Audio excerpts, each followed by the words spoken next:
So for an Amazon Redshift video, it's also a good link that you can click onto as a reference. It'll show a little bit more about what Redshift does and how it really works. So to talk a bit about Amazon Machine Learning, Amazon Machine Learning is part of the Amazon Web Services, AWS, management console. Users can create and manage their own programs through AWS SDKs and the AWS Mobile SDK. Windows, Mac, and Linux Unix systems are supported to create and manage the WebAzon services entities previously mentioned. Amazon Machine Learning is has capabilities with many programming languages and platforms such as Java, .NET, Python, PHP, Ruby, and the three main functions of Amazon Machine Learning is to develop data analysis, model training, and evaluation. So the data analysis step is to understand and visualize the data distribution and decide if transformation is needed. The model training step model steps analyze if there are any patterns or trends with the data from the previous steps. The evaluation step is to review the accuracy. Some of the key features are integration of AW Cloud, data visualization, evaluation, and interpretation tools, modeling application programming interfaces, or APIs, and machine learning algorithms, data transformation, batch and real-time predictions, and fully managed infrastructure and workflow by Amazon Machine Learning and pay per use. Refer to slide 8 for the example, which will be coming up shortly. As we can see with what Amazon Machine Learning can do, it's pretty robust in the abilities and applications that you can actually use it for, and what we can actually do to evaluate and do with data. So the data analysis and modeling fees are about 42 cents per hour, and batch predictions are about 10 cents per 1,000 predictions. It rounds up to the next 1,000. So real-time predictions are 0.001 per prediction, and again, it rounds up to the nearest penny. So refer to slide 9 for the next example.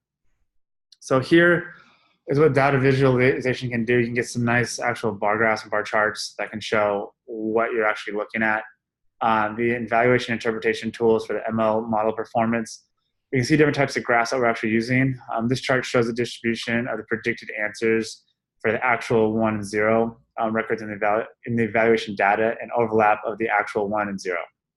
So again, this is a lot easier to read for a business user than someone that does not have a huge background within analytics. And we can see these summaries right here that are pretty simple, where 90% are correct, 9% are errors. We can see the true positives and true negatives and false positive and false negatives. And so if you're given a presentation, you have this, you can now dive in a little bit more and actually explain what that actually means. So pricing examples for batch predictions, the compute fees. So the compute price is 42 cents per hour. Total compute fees is about 42 cents. So it's all in hours.